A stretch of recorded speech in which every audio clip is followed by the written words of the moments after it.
एक ticket agent बेचता है 42 टिकट एक खेल के, और टिकट की कीमत है $29।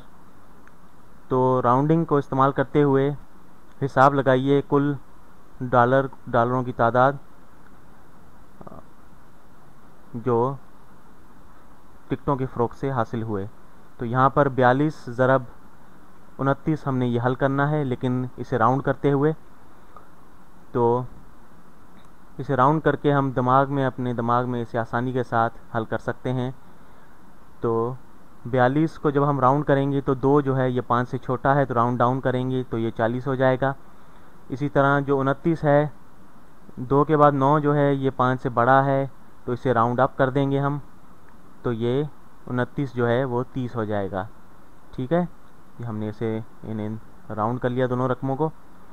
अब जो है हमने टिकट और की उनकी कीमत को हमने राउंड कर लिया। अब हम इन्हें आपस में ज़रब दे लेंगे, तो कुल कीमत जो है वो हासिल हो जाएगी हमें।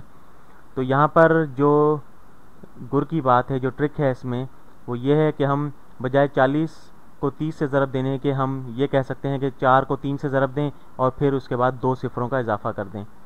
ये एक आसानी के साथ इसे कर सकते हैं, यानी 4 को 3 से पहले हम ज़रब दे लें, 4 तिया 12 होता है, और उसके बाद 2 सिफरों का इजाफा कर दें।